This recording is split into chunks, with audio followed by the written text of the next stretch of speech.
ஜெயலலிதாவுக்கு பிறகு இரண்டாவது பெண்ணாக ஒரு இயக்கத்தினுடைய பொதுச் செயலராக தேர்வாகி இருக்கிறார் பிரேமலதா.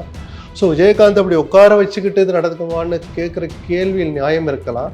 அது உள்ளார்ந்த யதார்த்தம், விதிமுறைகள் இடமளிச்சிருந்தா நம்ம அதை கடந்து வந்துடணும் தான் நான் பார்க்குறேன். ஒரு அரசியல் கட்சி ஒன்றிய அரசின் குழுவே மாநில அரசின் செயல்பாடுகளை பாராட்டியிருக்கிறது அப்படின்னு சொல்றாரு. முன்னேற்பாடுகளில் கோட்டை விட்டு விட்டது. புயலுக்கு பிந்தைய நடவடிக்கைகளில் இந்த அரசை நான் பாராட்டுவேன். ஏன்னா ஒரு வகதொகை இல்லாமல் எல்லாம் ஓடி ஆடுறாங்க. சுகர் ப்ரெஷர் எல்லாத்தையும் தள்ளி வச்சுட்டு அது அத்தனை இருக்கிற மாதிரி எல்லாம் இன்னைக்கு களத்தில் இறங்கி வேலை செய்கிறாங்க. நான் மறுக்கலை.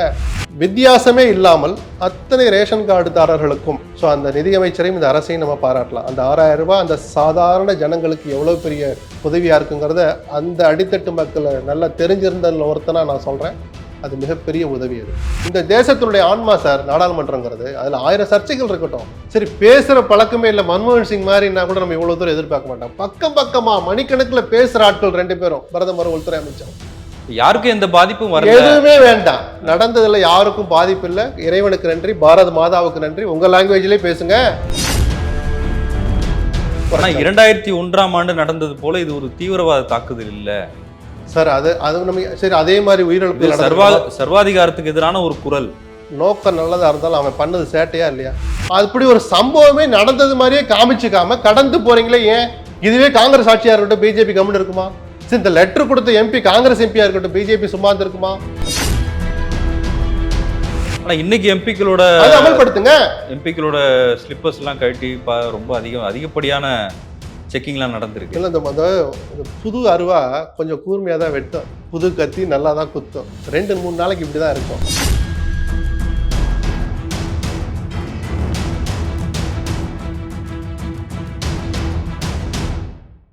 மின்னம்பலம் நேயர்களுக்கு வணக்கம். இந்த நேர்காணலில் நாம் சந்திக்கிறப்போர் மூத்த பத்திரிகையாளர் திரு SP லட்சுமணன் அவர்கள். வணக்கம். வணக்கம். இன்று தேமுதிகவின் பொதுக்குழு கூட்டம் நடந்துச்சு. அதில் அதோட நிறுவன தலைவர் விஜயகாந்த் பங்கேற்றார். உடல் நல குறைவால் இருந்த அவர் தொண்டர்களை உற்சாகப்படுத்துவதற்காக இன்று அவர் காட்சியளித்தார். அந்த பொதுக்குழு கூட்டத்தில் பொதுச் செயலாளராக பிரேமலதா தேர்ந்தெடுக்கப்பட்டிருக்கிறார். அவருடைய பேச்சும் கூட அரசியல் நிறைந்ததாகவே இருந்தது. தொண்டர்களை உற்சாகப்படுத்துகிற வகையில் வருகிற நாடாளுமன்ற தேர்தலில் தேமுதிகவின் எம்பிக்கள் குரல் நாடாளுமன்றத்தில் கேட்கும், எந்த கூட்டணியாக இருந்தாலும் சரி தேமுதிகவை தவிர்க்க முடியாதுன்னெலாம் பேசியிருக்கிறாங்க. எப்படி பார்க்குறீங்க? கவனிக்க தகுந்த திராவிட இயக்கங்களில் ஜெயலலிதாவுக்கு பிறகு இரண்டாவது பெண்ணாக ஒரு இயக்கத்தினுடைய பொதுச் செயலராக தேர்வாகி இருக்கிறார் பிரேமலதா. அவருக்கு என்னுடைய வாழ்த்துக்கள். தேர்ந்தெடுக்கப்பட்ட விதம், சூழல் பலரும் புரிஞ்சு கொள்ளக்கூடியது தான். 2 வாரங்களுக்கும் மேலாக விஜயகாந்தின் உடல்நிலை வதந்திகளை கிளப்புகிற அளவுக்கு, அவர் மீது அன்பு கொண்டிருந்தவர்களை கவலை கொள்ள செய்கிற அளவுக்கு இருந்தது. அப்படிப்பட்ட விஜயகாந்த் குணமடைந்து வீடு திரும்பிய பிறகு அவரை பொது வழியில் பார்க்கிறதையே அவர் மீது அபிமானம் கொண்டவர்கள் விரும்புவாங்க, உற்சாகப்படுவாங்க. அந்த வகையில் அவர் அங்கே பொதுக்குழுவில் கலந்து கொண்டதை நம்ம யாரும் தப்புன்னு சொல்லலை. பல தொண்டர்கள் கண் கலங்கினாங்க. கண்டிப்பாக அவர் அது நெகிழ்ச்சியான ஒரு நிகழ்வு தானே. அது அவர் எப்படி பார்த்த விஜயகாந்தை எப்படி பார்க்க வேண்டியிருக்குங்கிற இயல்பான ஒரு பச்சாதாபம் இருக்கும். அதில் தாங்கள் நேசிக்கிற ஒரு தலைவன், தாங்கள் நேசிக்கிற ஒரு நடிகர் அப்படின்ற பல உணர்வுகள் கலந்தவங்க தான் அதில் கலந்துட்டு இருப்பாங்க. அந்த கட்சி ஆரம்பத்தில் இருந்த விதத்தில் இன்னைக்கு அது கரைஞ்சு போயிருக்கலாம், அந்த வடிவம் மாறி இருக்கலாம். இப்போது மீதம் இருக்கிற ஒவ்வொருவருடைய மனதிலும் இடம் பிடித்த விஜயகாந்தை அந்த மாதிரி பார்க்குற போது யாருமே அதை அவ்வளவு சுலபத்தில் கடந்து போகிறதா இருக்காது. ஒரு நிகழ்ச்சியான வேதனையும் சந்தோஷம் கலந்த ஒரு நிகழ்வாக தான் நடந்திருக்கும். ஆனால் அவரை அப்படி உட்கார வச்சுக்கிட்டு இப்படி இந்த பொதுச்செயலாளர் பதவியை இந்த அம்மா வாங்கியிருக்கணுமா அப்படின்லாம் கொச்சையான சில விமர்சனங்களும் வருது தான் செய்யுது. நான் மறுக்கலை அதை. அதில் விதிமுறைகள் அதுக்கு இடம் கொடுக்குதான்னு ஒன்று பார்க்கணும். இப்போது இருக்கிற அந்த தலைவரை, அவர் முன்னால் நடந்த பொதுக்குழு அப்படின்னு சில ஆவணங்கள், இப்போ எல்லாம் பொதுக்குழுவை கூட்டுறது கொஞ்சம் எல்லா வகையிலையும் உஷாராக இருக்குது. லைட்டை போடுங்கப்பா, வெளிச்சத்தில் நடத்துவோங்கிறத தாண்டி, முடிஞ்ச உடனே சாப்பாடு போடுறதுக்கு எல்லாம் ரெடியாக இருக்காங்கிறலாம் தாண்டி, சட்டப்படி நடக்குதான்னு ஒரு கட்சியினருமே பாடம் கொற்றுக்கொள்கிற அளவுக்கு அதிமுகவினுடைய அரசியல் வரலாறு கடந்த 3 ஆண்டு கால வரலாறு பல கட்சிகளுக்கு பாடத்தை கற்றுக் கொடுத்துருக்கு. அந்த வகையில் பொதுச் செயலாளர் தேர்வு எப்படி நடக்கணும்னு தேர்தல் ஆணையத்தினுடைய விதிமுறைகள் சில விஷயங்கள் இருக்கலாம். ஸோ விஜயகாந்த் அப்படி உட்கார வச்சுக்கிட்டு இது நடக்குமான்னு கேட்குற கேள்வியில் நியாயம் இருக்கலாம். அது உள்ளார்ந்த யதார்த்தம், விதிமுறைகள் இடமளிச்சிருந்தா நம்ம அதை கடந்து வந்துடணும் தான் நான் பார்க்குறேன். ஒரு அரசியல் கட்சி தொடர்ந்து இயங்குவதற்கு அந்த நடைமுறை அவசியம் என்றால் அதையும் கடந்துதான் ஆக வேண்டும். அந்த கட்சியும் அந்த குடும்பமும் அதன் கட்சியினுடைய நிர்வாகிகளும். இப்ப 2011 பிரதான எதிர்க்கட்சியா இருந்த தேமுதிக வருகிற நாடாளுமன்ற தேர்தல்ல எந்த மாதிரியான கூட்டணி முடிவுகளை எடுப்பாங்கன்னு யூகிக்கிறீங்க? நாடாளுமன்றத்தில் குரல் ஒலிக்கிற அளவுக்கு இருக்கும்னு ஒரு வார்த்தை இன்னைக்கு பிரேமலதா பயன்படுத்தி இருக்கிறார். அது அந்த கட்சியினுடைய தொண்டர்களை உற்சாகப்படுத்துறதுக்காகவும் இருக்கலாம், அவர்கள் மனசுல ஒரு நம்பிக்கையை ஏற்படுத்துவதற்காகவும், கண்ணு கட்டிய தூரத்தில் வரப்போகிற நாடாளுமன்ற தேர்தலில் உற்சாகத்தோடு களமாடுவதற்காகவும் சொல்லப்பட்ட வார்த்தையாகவும் இருக்கலாம். திரைமறைவில் உங்களுக்கும் எனக்கும் சொல்லணும்னு அவசியம் இல்லாத சில விஷயங்கள், ஏற்பாடுகள் அங்கேயும் நடக்கலாம். கூட்டணி ஏற்பாடுகள், பேச்சுக்கள்.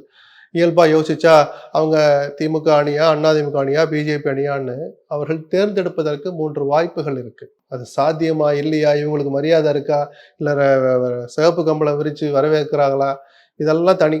அவர்களுக்கான வாய்ப்புன்னு இருக்கிற போது அந்த வாய்ப்புகள் ஏதேனும் ஒன்றை பயன்படுத்துவோம், நிச்சயமாக நம் குரல் நாடாளுமன்றத்தில் ஒலிக்கும் அப்படின்னு அந்த அர்த்தத்துலதான் பிரேமலதா சொல்றாரு. சொல்ற வார்த்தை ராஜ்யசபா சீட்டை பேசிட்டு தான் எல்லாம் அப்படின்ற இல்ல, அது தனித்தனியா ஒன்றுக்குள்ள போக வேண்டாம். நாடாளுமன்றத்தில் நம்ம குரல் ஒலிக்கணும், அது மக்களவையா மாநிலங்களவையா, அது எந்த அடிப்படையில இருக்கலாம். இல்ல அவங்க சொல்றாங்க. இதுக்கு நான் என்ன சொல்றேன், இதே மாநிலங்களவையில் தேமுதிகவின் குரல் ஒலிப்பதற்கான வாய்ப்பும் இருந்துச்சு. அதிமுகவோட கூட்டணி வச்சு கிட்டத்தட்ட 29 எம்எல்ஏக்கள் ஜெயிச்ச போது மிக நிச்சயமாக ஒரு இடம் தேமுதிகவுக்கு கிடைச்சிருக்கும். கொஞ்சம் ஒரு நிதானம் அல்லது பொறுமை அல்லது ஒரு சாதுரியம். ஏன்னா அரசியல்ல வெறுமனே வீராவேசம் எடுபடாது. அதை விஜயகாந்தே பின்னால யோசிச்சிருப்பார். அவ்வளவு எம்எல்ஏக்களை வச்சிருந்தும் கூட அந்த கட்சி உடைவதற்கு தான் வழிவகுத்ததை பின்னாட்களை தவிர, அந்த 29 எம்எல்ஏக்களால் கிடைக்க வேண்டிய சட்டப்பூர்வமான பலன், நியாயமான பலன் அந்த கட்சி கிடைக்கவே இல்லையே. ஒரு ராஜ்யசபா எம்பி உங்களுக்கு கிடைச்சிല്ല. அதுக்கு காரணம் 1000 இருக்கட்டும். ஜெயலலிதா சார், அதைத்தான் சொன்னேன். அதெல்லாம் அதனாலதான் சாதுரியம்னு ஒண்ணு சொன்னேன். வெறும் வீராவேசம் பயன்படுது. அன்னைக்கு அந்த ஒரு எம்பி நீங்க பிடிச்சிருந்தா அந்த கட்சி கரைவது இன்னும் கொஞ்சம் குறைஞ்சிருக்கும். அவர்கள் நம்பி வந்திருக்கிற பின்னால் ஒரு தொண்டர்களுக்கு நம்பிக்கை இன்னும் கொஞ்சம் அதிகமாக இருக்கும், அல்லது இழந்திருக்க மாட்டான். சரிதானா? பழைய வடிவத்தில் தேமுதிக இல்லைங்கிறத அரசியலை நியாயமா பார்க்குற எல்லாரும் ஒத்துட்டு இருப்பாங்க. அந்த கட்சியே காணாம போச்சு அப்படின்லாம் நான் சொல்ல மாட்டேன். எந்த இயக்கத்தையும் நான் கொச்சைப்படுத்த மாட்டேன். 7 பேர் இருந்தால் ஒரு சங்கம் ஆரம்பிக்கலாம், 100 பேர் இருந்தால் ஒரு கட்சி ஆரம்பிக்கலாம். விதிகள் இருந்தால் 100 பேர் இருந்தாலும் அது ஒரு மதிக்கப்பட வேண்டிய கட்சி தான். அதுக்குள்ள நான் உள்ள வரல. முதலில் இருந்த அந்த ஆக்ரோஷம் கலந்த, அந்த வேகம் கலந்த ஒரு அப்படிலாம் திரண்டாங்க இல்லையா தொண்டர்கள், அப்படி இன்னைக்கு அந்த கட்சி இல்லை. ஆனாலும் அந்த கட்சி இன்னைக்கு இருக்கு. தேமுதிக எந்த கூட்டணியில் இடம்பெறும், பிரேமலதா இன்னைக்கு பொதுச்செயலாளர் தேர்வாயிருக்கிறாங்களேன்னு நீங்கள் கேட்கிற அளவுக்கு அந்த கட்சிக்கு முக்கியத்துவம் இன்னைக்கு அரசியல் களத்தில் இருந்துகிட்டு தான் இருக்கு. அந்த மரியாதை நம்ம கொடுக்கறதுல நமக்கு என்ன கஷ்டம்? அதன்படி பார்த்தா இப்படிப்பட்ட ஒரு கட்சி இந்த நிலைமையோட இன்னும் கூடுதலாக உயரத்தில் இருந்திருக்கிற ஒரு வாய்ப்பா நாடாளுமன்றத்தில் குரல் ஒலிக்க வச்சிருக்க முடியும்.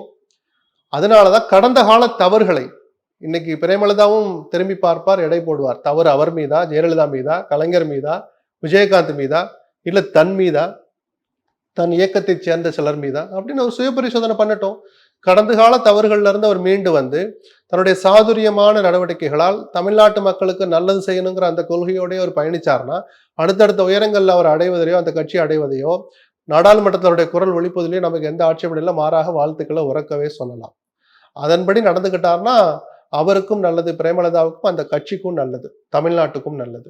யூடியூபர்களுக்கு பதிலடி கொடுக்கிற வகையில ஒரு ஐடி விங்க நம்ம தொடங்கணும் அப்படின்னு பேசுறாங்க. அந்த இது எப்படி பாக்குறீங்க? அது நோக்கமே தப்பா இருக்கே சார். அது ஏன் யூடியூபர்களுக்கு பதில் கொடுக்கணும்? பல வதந்திகளை கட்சியினர் கூட நம்மளுடைய கொள்கைகளை, நம்ம இயக்கத்தினுடைய செயல்பாடுகளை நம்ம உறக்க சொல்லுவோம், மக்கள் கிட்ட எடுத்து சொல்லுவோம்னாலே பதிலடி அதுல உள்ள அடங்கிடுது. அதுவும் ஒரு பார்ட்டு தான். இல்ல, பல வதந்திகள் பரவும் போது கட்சியினரே அண்ணி பேசுறாங்க அப்படின்னு ஏன் கூட இல்லையே, நீங்க என்னையே நம்பலையே நீங்க. அதனாலதான் இங்க என்ன நடக்குது, இந்த இயக்கம் எந்த திசையில போய்கிட்டு இருக்கு, நாளைக்கு என்ன நடக்க போகுது, நேற்று என்ன நடந்துச்சு அப்படின்னு நீங்க சொல்லிட்டாலே, நேற்று என்ன நடந்ததுன்னு நீங்க உங்க யூடியூப் சேனல்ல ஒரு சேனல்ல சொல்லிட்டாலே, நேற்று என்ன நடந்துச்சு தெரியுமான்னு ஒரு யூடியூப்கார உட்காந்து பேசுறதுக்கு பதில் சொல்ல வேண்டிய அவசியம் தனியா இல்லைன்னு சொல்றேன் நான். ஏன்னா நீங்க நடந்ததை சொல்லிட்டீங்க.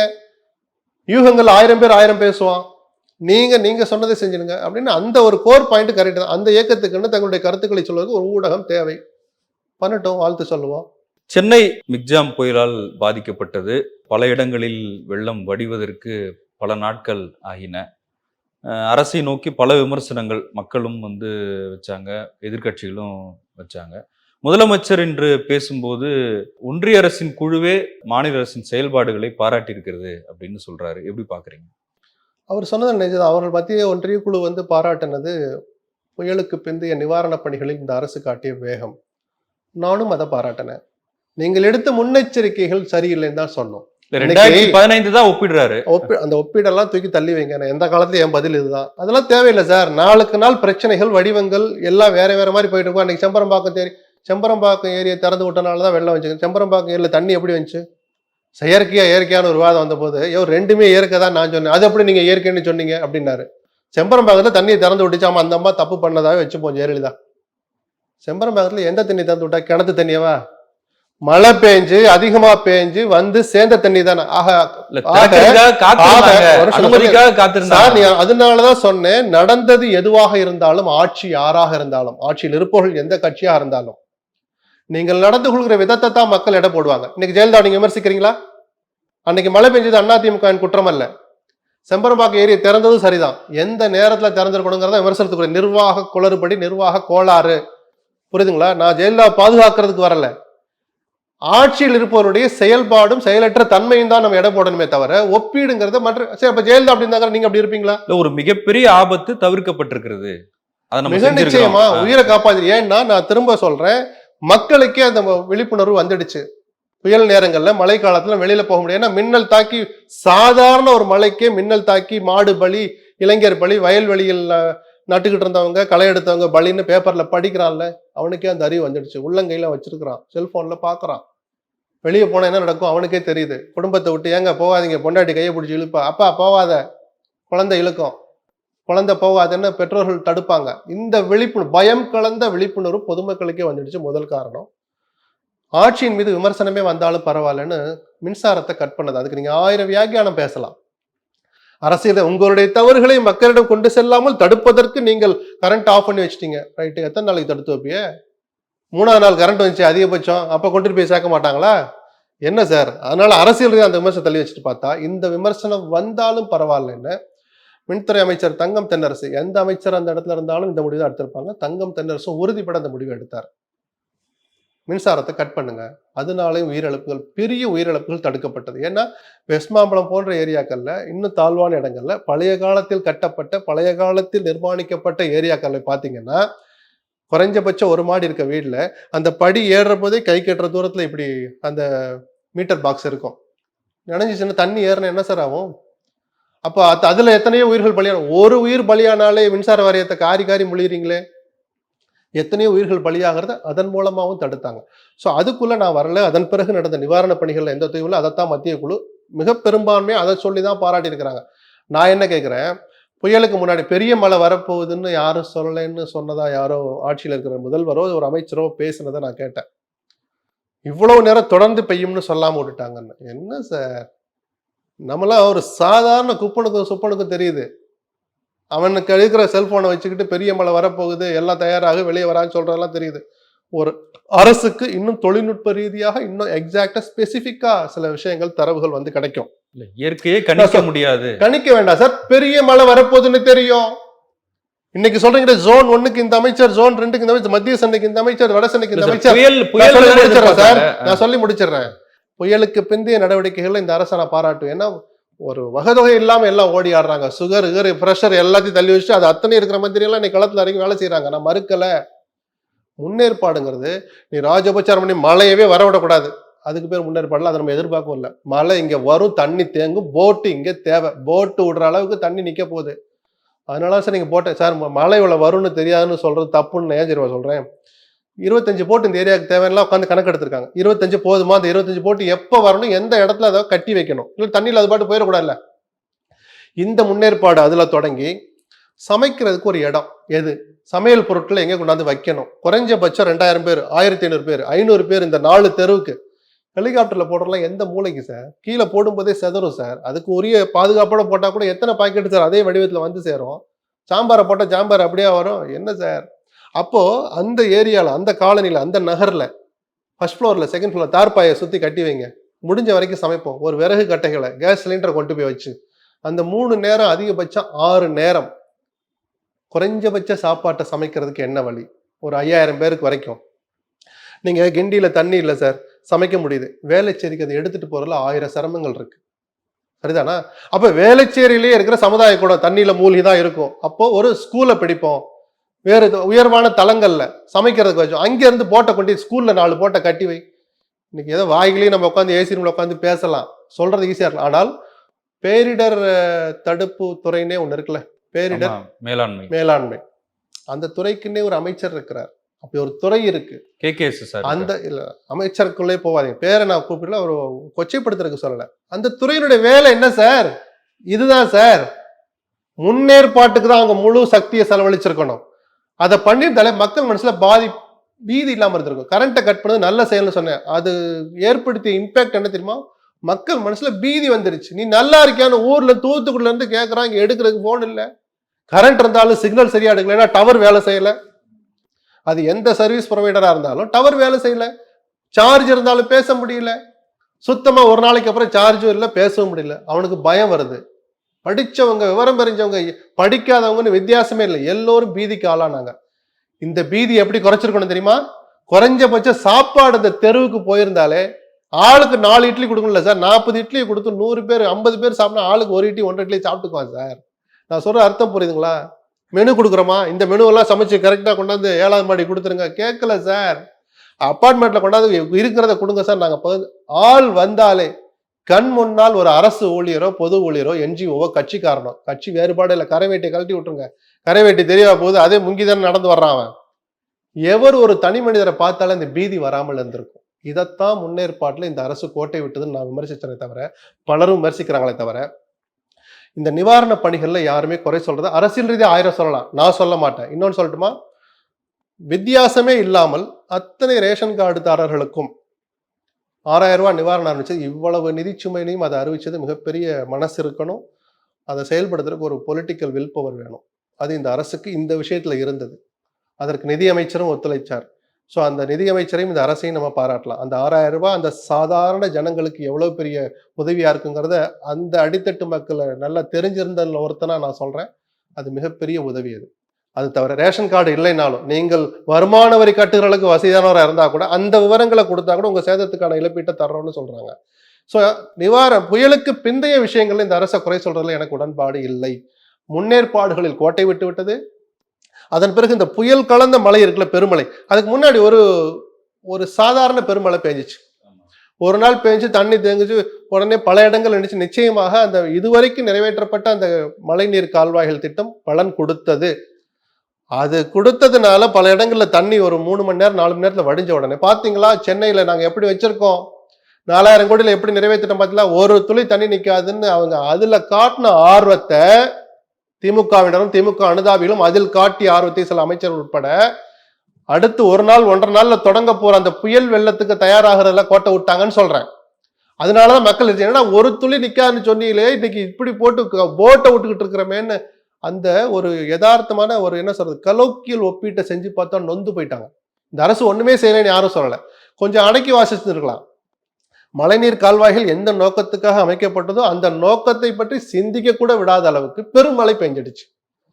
ஏன்னா ஓரளவு நல்ல மழை பெய்தால் தண்ணி தேங்காம போறதுக்கு தான் கால்வாய். வெள்ளம் வந்துச்சுன்னா அந்த கால்வாயே மூழ்குதே. இன்னும் அந்த வேலை முடியலன்னு அவங்க அதுக்கப்புறம் சொல்றாங்க. இதை நீங்க அன்னைக்கு சொல்லலையே. 4000 கோடி வச்சு பாத்தீங்களா சென்னை எப்படி சவால் விட்டதுனாலதான் ஒரு அமைச்சரே ஓப்பன் பிரஸ் மீட்ல ஒரு துளி மழை நிற்காது அப்படின்னு சொன்னதுனாலதான் இன்னைக்கு விமர்சனம் கடுமையாச்சு. ரைட்டு, அவரும் அரசியலுக்கு பேச இதெல்லாம் ஒரு பாடமா எடுத்துக்கிட்டு வரும் காலங்களில் இதை நடத்தாம இருந்தா போதுன்னு சொன்ன ஒண்ணு. திருப்புகழ்னு ஒரு IAS அதிகாரி, பழைய நம்ம தலைமைச் செயலாளருடைய உடன் பிறந்த சகோதரர், குஜராத் கேடர் IAS அதிகாரி தலைமையில் ஒரு குழுவை போட்டீங்க. அந்த குழு கொடுத்த அறிக்கையை வாங்கி பூட்டி வச்சிருக்கீங்க. அதை எடுத்து படிச்சு பாருங்க. அந்த அறிக்கையை முழுமையா செயல்படுத்துங்க. அதுக்கு முன்னாடி பொதுமக்கள் பார்வைக்கு வைங்க. சில நிபுணர்கள் தங்கள் கருத்துக்களை சொல்லட்டும். இல்ல அந்த அதிகாரி ஏதோ சொன்னதை கேட்டு வெளியிருக்காரு, எங்க ஏரியால இப்படி இல்ல இப்படி இருக்குன்னு பொதுமக்கள் இருந்தே சில கருத்துக்களும் வரலாம். அதற்கான செயல் திட்டத்தை தொடங்கணும். ஏன்னா அதை செயல்படுத்த ஆரம்பிச்சாலே 2 வருஷத்துக்கு மேலாகுங்கிறாங்க அமல்படுத்துறதுக்கு, செயல்படுத்தி முடிக்கிறதுக்கு. அதனுடைய பலன் கிடைக்க 10 ஆண்டுகள் ஆகுறாங்க. ஆனாலும் அது நீண்டகால திட்டம். அந்த வேலையை உடனடியாக முதலமைச்சர் தொடங்கணும். இந்த வெள்ள நீர் வடிகால் அமைக்கிறதுல நடந்த ஊழல் தொடர்பா விசாரிக்கிறதுக்கு நீங்க ஒரு கமிட்டி போட்டீங்களே, டேவிதார் கமிட்டி அறிக்கை, அந்த அறிக்கையை வாங்கி நல்ல பீரோவில் போட்டு நல்ல பூட்டை போட்டு பூட்டி வச்சிருக்கீங்க. அதையும் திறந்து சட்டமன்றத்தில் வைக்கணும். அது ஏன்னா அது கமிஷன் ரிப்போர்ட், சட்டமன்றத்தில் தான் வைக்கணும். எதுக்காக வைக்கல? அதன் பிறகு 3 கூட்டத்தோட நடந்துடுச்சு. இந்த அரசு அதை பத்தி துளி கூட கவலைப்படலை. யாரையோ பாதுகாக்கிறதுக்காக நீங்க அதை பூட்டி வச்சிருக்கீங்க, அதையும் வெளியில விடணும்னு சொல்றேன். யாரையோனா யாரை சொல்றீங்க? எது இருக்கலாம், பழைய முன்னாள் அமைச்சர்களை இன்னைக்கு முதலமைச்சர் அருகிலேயே இருக்கிற சில அதிகாரிகளை காப்பதற்காக தான் டேவிதார் அறிக்கை இன்று பூட்டி வைக்கப்பட்டுள்ளது. நான் வெளிப்படையாக தான் குற்றம் சொல்றேன். எனக்கு கிடைத்த தகவல், டேவிதார் அதுல புட்டு வச்சிருக்கிறார்.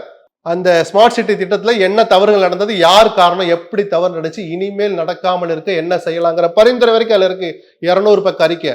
ஏன் வெளியிட மாட்டீங்க? சொல்லுங்க சார். திராவிட மாடல் ஆட்சியில இந்த அறிக்கைகளை வாங்கி உள்ள வைக்கிறது ஒரு திட்டமா உங்களுக்கு? நாடாளுமன்றத்துல ஒரு பரபரப்பான ஒரு சூழல்.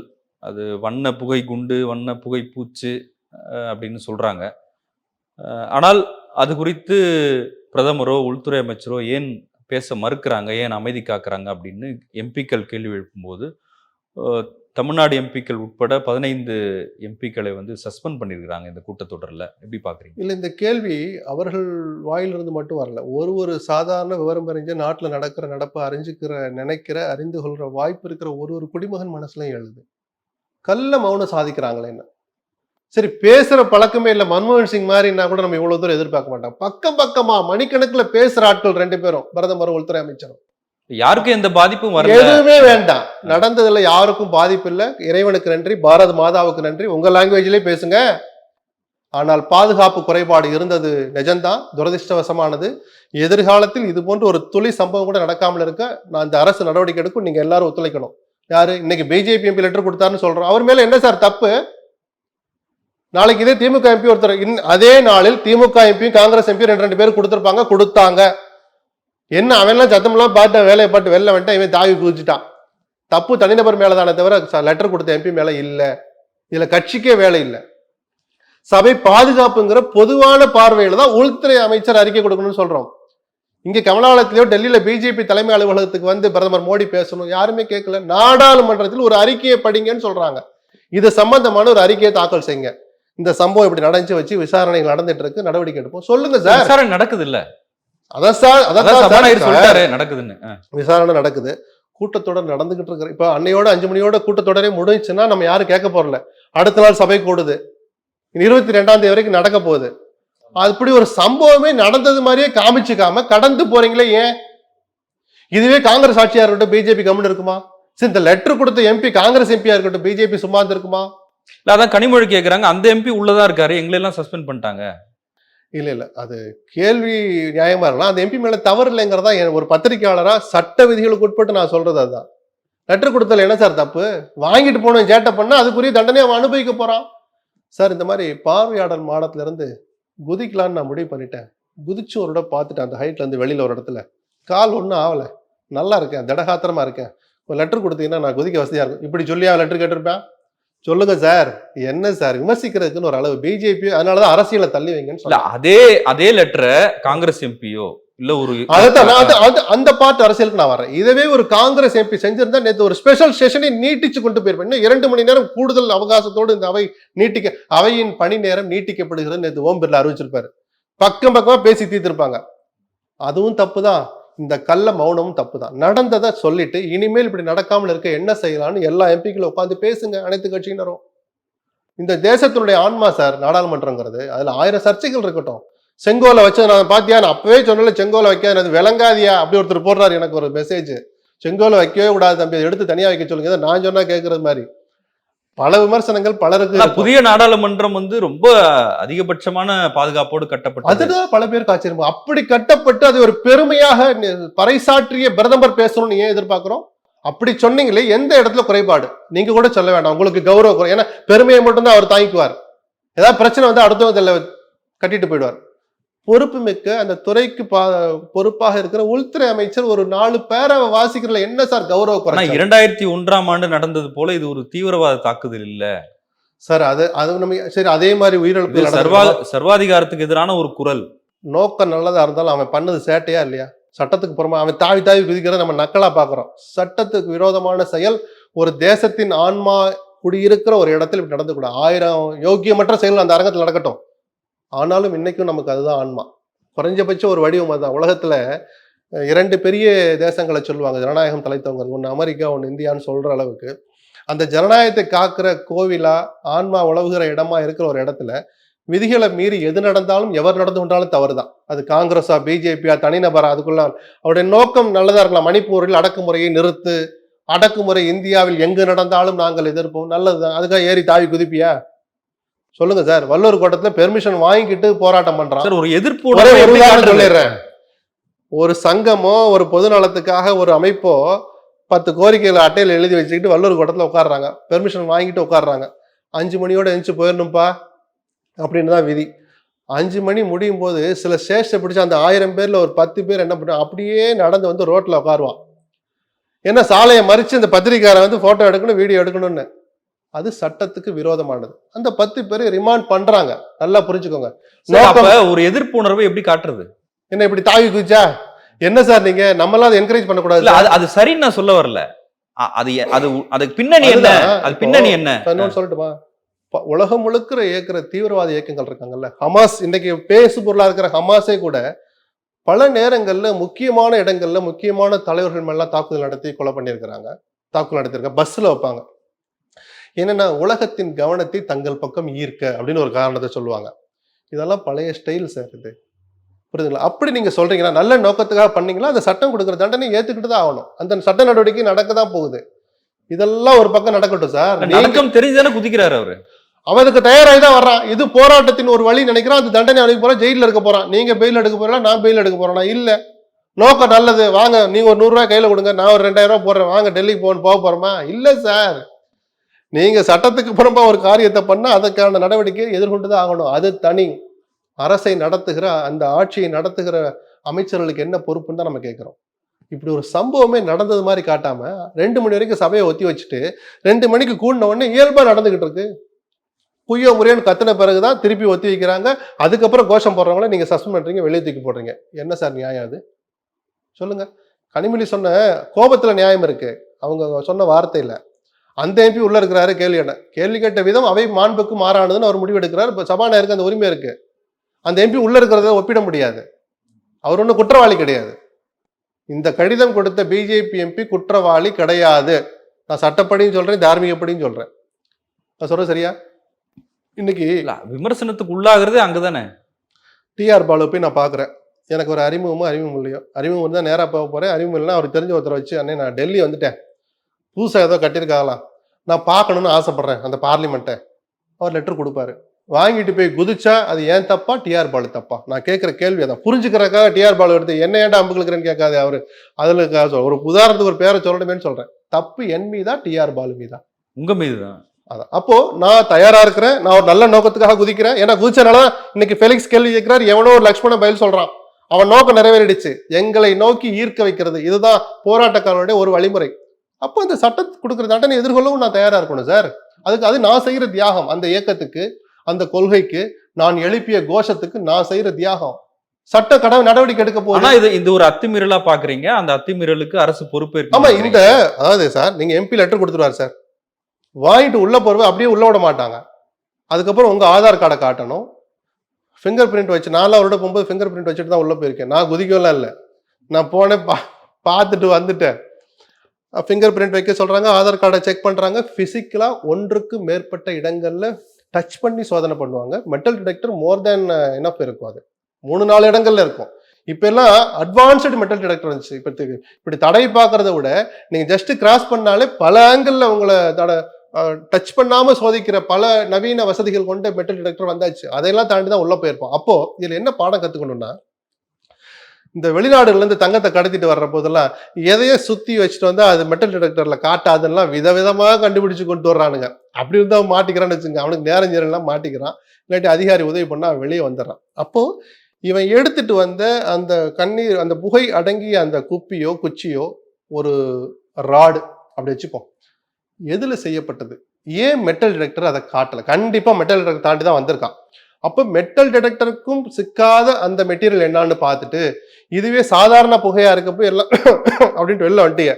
விஷ புகையா இருந்தா நேரம் 100 சவப்பெட்டிக்கு ஆர்டர் கொடுத்துருப்போம். அது நல்லதா கெட்டதாங்கிறது வேற. அது எவ்வளவு பெரிய துரதிர்ஷ்டம், எவ்வளவு பெரிய துயரம். ஒரு உயிர் போனாலும் உயிர் தானே சார், சொல்றது புரியுதுங்களா? அப்போ இந்த மெட்டீரியலை எடுத்துட்டு உள்ள போயிருக்கான், அது மெட்டல் டிடெக்டர்ல ஏன் காட்டல? அப்ப இனிமேல் அந்த மெட்டல் டிடெக்டர்ல என்ன கூடுதல் பாதுகாப்பு அம்சங்கள் செய்யணும் ஆனா இன்னைக்கு எம்பிக்களோட அதை அமல்படுத்துங்க. ஸ்லிப்பர்ஸ் எல்லாம் கழட்டி ரொம்ப அதிகப்படியான செக்கிங்லாம் நடந்திருக்கு. இல்ல இந்த புது அருவா கொஞ்சம் கூர்மையா தான் வெட்டும், புது கத்தி நல்லா தான் குத்தும். 2-3 நாளைக்கு இப்படிதான் இருக்கும். இதை தொடர்ச்சியா செய்யணும். நம்ம காமெடியா பேசுறோம், சிரிக்கிறோம். இதனுடைய விளைவுகளை யோசிச்சு பார்த்தா ரொம்ப அபாயகரமா இருக்கும். நாளைக்கு எவர் ஒருவரையும் இதே பிரதமர் மோடிக்கும் உள்துறை அமைச்சர் அமித்ஷாக்கும் சோனியாவுக்கும் இந்த ஆபத்து வரும் சார். நான் சொன்னேன், எந்த உயிர் போனாலும் அது துரதிருஷ்டவசமானு நான் சொன்னேன். இந்த ஆபத்து யாருக்கும் வரும். அவன் ஏதோ ஒரு கலந்து, சரி வண்ண புகை தான் சார் வரும், தாராளமா எடுத்துட்டு போங்கன்னு சொல்லிட்டு அவன் ஒரு விஷ புகை அடக்கி கொடுத்தானே என்ன சார் நடந்திருக்கும் நேத்து சொல்லுங்க. இதெல்லாம் வராம இருக்குன்னா சில பாடங்களை கத்துக்கணும். இதுதான் நடந்துச்சு, இனிமேல் நடக்காம பார்த்துக்கணும்னு ஒரு அறிக்கையை வச்சிருக்கணும். இந்த விஷயத்தில் பிஜேபி கடைபிடிக்கிற மௌனம் கள்ள மௌனம். மத்தியில் ஆளுகிற பிஜேபி கட்சியை சொல்லல, உள்துறை அமைச்சர் அமித்ஷாவும் பிரதமர் மோடியும் கடைபிடிக்கிற மௌனம் ஜனநாயகத்துக்கு நல்லதல்ல, மக்களை அவமானப்படுத்துகிற செயல் அது. நன்றி சார், உங்களுடைய நேரத்துக்கு மிக்க நன்றி. நன்றி. மின்னம்பலம்.com தமிழின் முதல் மொபைல் பத்திரிகை.